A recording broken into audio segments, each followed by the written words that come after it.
सात फेरों से हुआ जीवन मेरा ढक्कन, रात दिन अब घिस रहा हूँ ब्याह के बर्तन।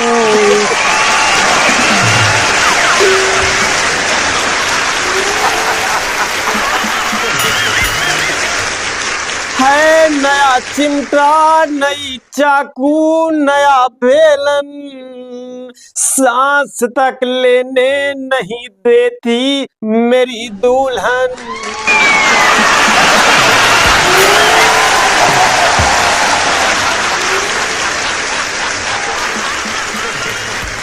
नमस्कार, प्रणाम। मैं मजाकिया शक्ति आप लोगों का हार्दिक स्वागत एवं अभिनंदन करता हूँ। भाई साहब, कई लोगों को मुझसे बहुत ज्यादा शिकायत है कि मैं जहां भी बोलता हूं सिर्फ पत्नियों पर ही बोलता हूं। पत्नियों के अलावा मेरे पास और कोई सब्जेक्ट नहीं होता है। तो मैं बताना चाहता हूं कि ऐसा बिल्कुल नहीं है।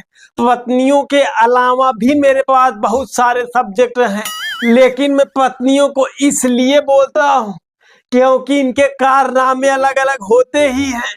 एक भाई साहब तो मेरे वीडियो पे कमेंट किए थे कि लगता है ये बंदा 150-200 शादी कर चुका है, इतना अनुभव इसके पास पत्नियों को लेके हो गया।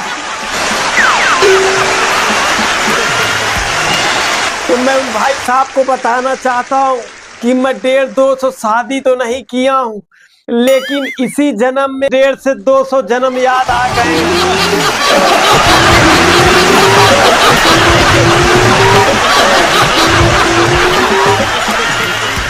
और एक बात मैं आपको बता दूं कि मैं तो इसी जन्म में इतना डर और सहम गया हूं पत्नी से कि मरने के बाद 6 जन्म मैं ब्रह्मा जी से कैंसिल करवा दूंगा।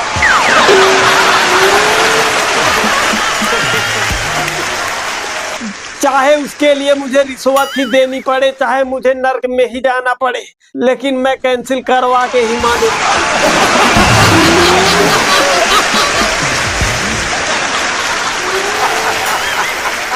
बाकी मैं पत्नियों के बारे में क्या बताऊं, आप देख ही रहे हैं भाई साहब। सौरभ राजपूत वाला केस देखे ही आप लोग। हालांकि ऐसे केस निंदनीय है, इसकी घोर निंदा करता हूं, लेकिन इसके साथ साथ ये भी सच है कि इस केस से पूरा मर्द समाज डरा हुआ है।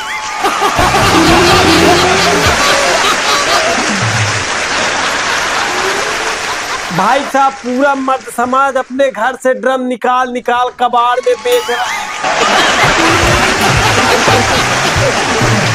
अभी हाल ही में हमारे घर के बगल एक अंकल जी हैं, उनके लड़के को रिश्ते वाले देखने आए। सारा बातचीत हो गया, सब एकदम फिक्स हो गया, शादी तय हो गई।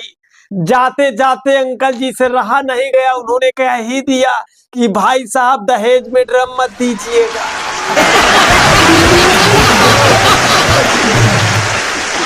इतना ही नहीं, मैं आपको बताऊं कि इनकी माया बड़ी विचित्र होती है भाई साहब।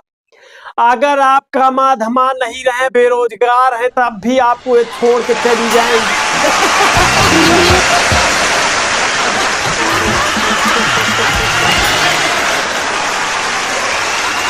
अगर आप कमा रहे हैं, आप बिजी हैं, इनको समय नहीं दे रहे हैं, तब भी आपको ये छोड़ के चली जाएंगी।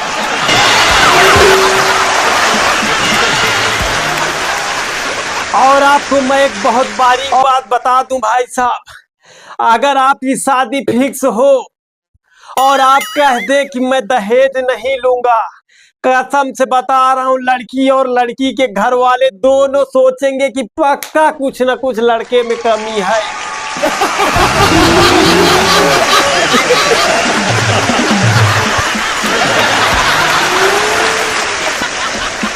फिलहाल आज हम आपको पत्नियों के बारे में कुछ खास चीजें बताने वाले हैं। भाई साहब, आपने कभी नहीं सुना होगा, पत्नियां 10 प्रकार की होती हैं और मैं 10 प्रकार आपको बताने चल रहा हूं। ध्यान से सुनिएगा, आप ध्यान से सुनिएगा इसको, क्योंकि मैंने कड़ी मेहनत और रिसर्च करके ये सारी चीजें ढूंढ के लाया हूं। भाई साहब, पत्नियों के 10 प्रकार में से पहला प्रकार है जिसको कहते हैं सामान्य पत्नी। सामान्य पत्नी ऐसी होती है कि अगर घर में कुछ भी टुन्न पुन्न होगा तो तुरंत पति से कहेंगी कि हमारे कर्म ही फूटे थे जो तुम्हारे साथ मेरी शादी हो गई।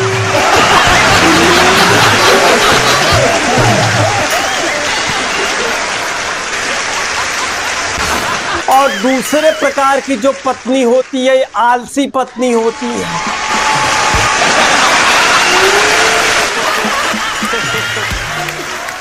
आलसी पत्नियां कुछ इस प्रकार के होती हैं कि अगर पति इनसे एक गिलास पानी भी मांग ले तब ये यही कहेंगे कि जाके उठ के ले लो और आते वक्त मुझे भी एक गिलास लेके आना।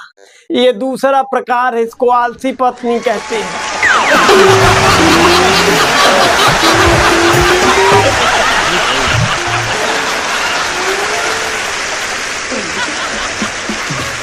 और इसके बाद जो तीसरा प्रकार होता है भाई साहब, ये तो एकदम खतरनाक वाली पत्नी होती है। तीसरा प्रकार होता है धमकाऊ पत्नी। अब भाई साहब, धमकाऊ पत्नी की ये क्वालिटी होती है कि अगर थोड़ा सा भी कुछ हुआ तो सीधे धमकाऊ पत्नी यही कहेंगी, या तो इस घर में मैं रहूंगी या तो तुम्हारी बहन।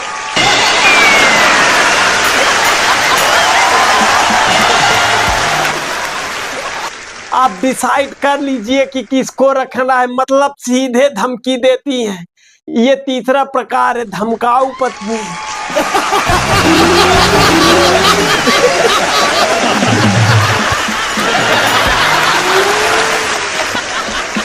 इसके बाद आता है चौथा प्रकार। चौथे प्रकार में जो पत्नियां होती हैं ये इतिहासकार पत्नी होती है। इतिहासकार पत्नी कुछ इस टाइप की होती है, कहती है कि मेरा मुंह मत खुलवाओ, मैं तुम्हारे पूरे खानदान को जानती हूँ कौन कैसा था। और भाई साहब, जो पांचवें प्रकार की पत्नी होती हैं ये भविष्यवाचक पत्नी होती है। भविष्यवाचक पत्नी कुछ ऐसी होती है कि अगर पति पत्नी में कुछ भी थोड़ा सा हो गया तो ये तुरंत यही बोलेंगी कि जिस तरह से मैं मिल गई तुमको भविष्य में ऐसी नहीं मिलती। ये तो भगवान का शुक्र है कि मैं तुमको मिली।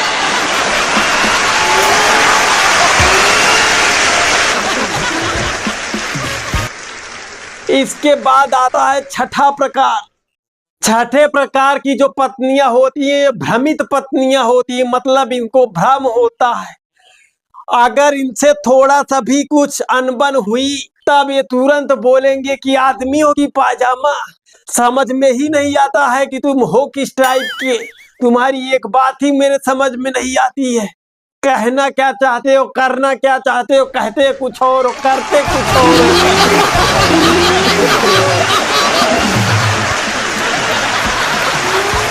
इसके बाद आता है सातवां प्रकार। सातवें प्रकार में आती है स्वार्थी पत्नियां। स्वार्थी पत्नियां जो होती हैं, अगर अपने मायके से एक साड़ी पाई है और आपका जेब थोड़ा टाइट है, अगर आपकी बहन आ गई या कोई आ गया, आप उस पत्नी को बोलेंगे कि ये वाली साड़ी मेरे बहन को दे दो, तो तुरंत यही बोलेंगे कि मेरे माँ ने कितने प्यार से दिया था, इसको मैं पहनूंगी कि तुम्हारे बहन को दे दूं। अगर अपने बहन को देना है तो खरीद के दे दो। ये होती है स्वार्थी पत्नियां। इसके बाद आता है आठवां प्रकार। आठवें प्रकार में जो पत्नियां आती हैं शकी पत्नी होती हैं, मतलब छोटी छोटी बातों में शक कर जाती हैं।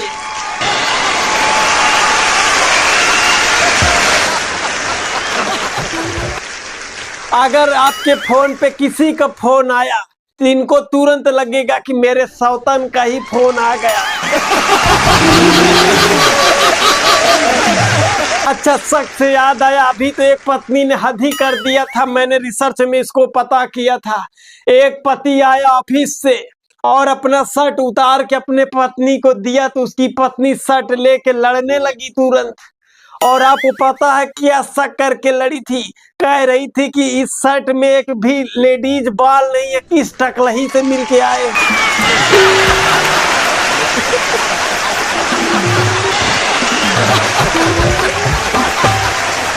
इसके बाद आता है नौवां प्रकार। नौवां प्रकार जो होता है ये अर्थशास्त्री पत्नियां होती हैं। भाई साहब अगर घर में बच्चे कह दिए कि मम्मी आज पनीर खाना है, तब ये यही बोलेंगी हाँ तुम्हारे बाप कुबेर का खजाना कमा के ले आए हैं ना, जो तुमको मैं डेली पनीर ही खिलाऊंगी। मतलब छोटी छोटी बातों पर कुबेर का खजाना ही याद आता है, बाप की कमाई ही याद आती है।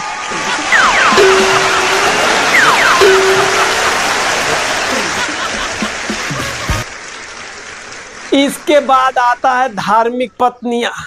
धार्मिक पत्नियां जो होती हैं 10 प्रकार की होती हैं और ये कुछ इस टाइप की होती है कि भगवान का शुक्र करो कि मैं इतनी सीधी साधी तुमको मिल गई, वरना मिल गई होती कोई खड़ूस टाइप की ना तो तुम्हारी बुद्धि ठिकाने पे आ जाती। इस तरह 10 प्रकार की पत्नियां होती हैं भाई साहब। अब आपको इसमें से कौन सा चुनना है आप डिसाइड कर लीजिएगा। तो कैसा लगा ये शो? अगर अच्छा लगा हो तो कमेंट बॉक्स में कमेंट करके जरूर बताइएगा। अगर चैनल पे नए हैं तो चैनल को सब्सक्राइब कर लीजिएगा। मिलते हैं एक नए वीडियो में, तब तक के लिए जय हिंद।